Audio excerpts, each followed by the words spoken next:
요즘같이 정치 혼란으로 국민들의 마음을 아프게 하는 사례는 우리 역사상, 아니 세계 역사상 유례가 없는 사태이다. 특히 내란죄라는 명제를 가지고 우리 정치사 중 이렇게 국민들에게 혼란을 준 역사는 처음이다.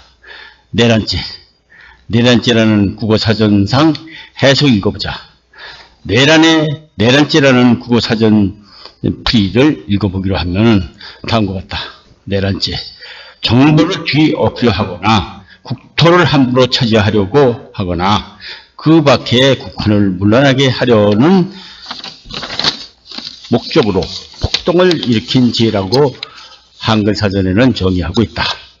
국어사전에는 내란죄라는 것이 무엇이냐 하는 것을 정의한 것이지만 역사적으로 내란죄가 역사책에 많이 예를 들은 것을 대표적으로 보면 홍경내란이나 동학난 등이 역사책에 등장한다. 요즘은 역사관이 많이 달라져서 조선왕조 때 일어난 앞에 홍경내란이나 동학난을 같은 내란이지만은 홍경내란은 내란이라고 부르고 있지만 동학난을 동학농민운동이라고 부르고 있다.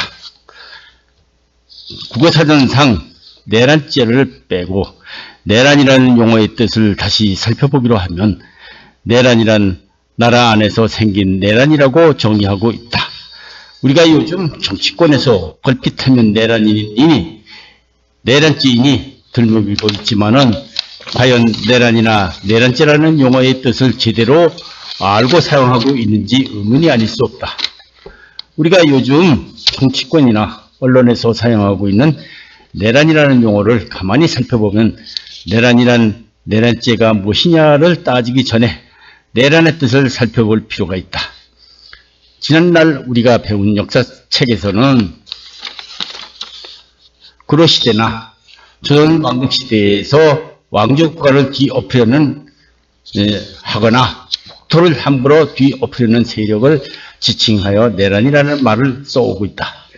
한자에서 란이라는 말은 어지럽힌다는 뜻에서 어지러울 란자를 쓰고 있지만은 지금 우리 정치에서 쓰는 란은 역사상 왕조시대의 란이와 무엇이 다르냐 하는 것이다. 내란죄라는 건 용어의 이전에 내란이란 국어사전상의 내란부터 살펴보면 나라 안에서 생긴 난리라고 정의하고 있는데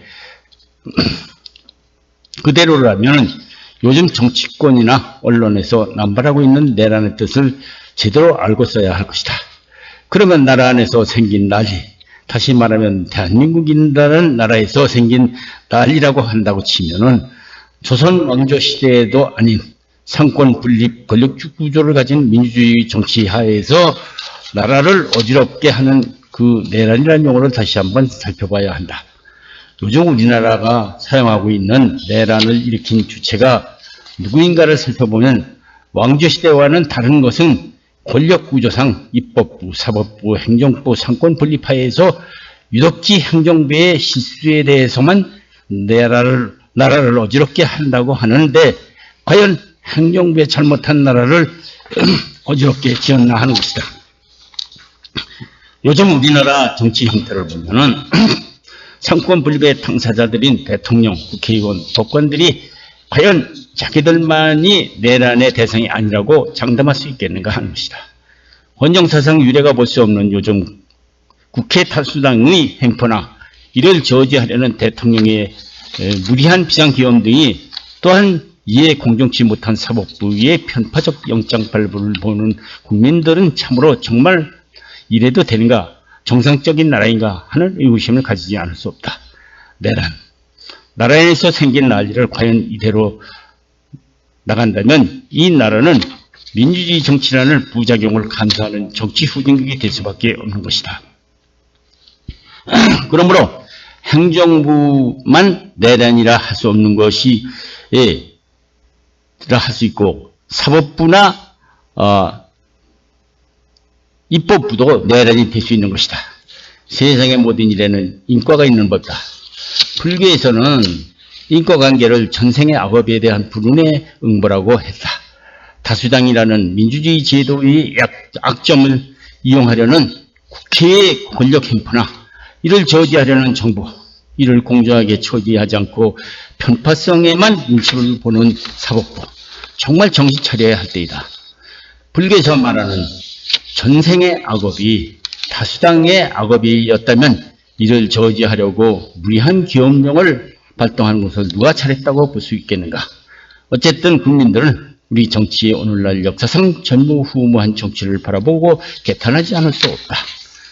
마지막으로 입법, 사법, 행정, 과연 이 권력기관들에게 권력이란 무엇인가를 알고 행사하기 위한 법률 격언을 몇 가지 제시하겠다. 첫째, 권력은 정의에 따라서 해야 하며 정의를 앞질러서는 안 된다. 두 번째, 쓸모없는 권력은 무효이다. 세 번째, 어떤 권력이든 공공의 이익을 위해서가 아니라면 그런 자들에게 권력을 주어서는 안 된다. 넷째, 올바르게 판단, 내릴 권력이 없다면 누구든지 복종할 필요가 없다. 다섯 번째, 권력을 엄격하게 해석하지 않는 자들이야말로 권력 남용자들이다.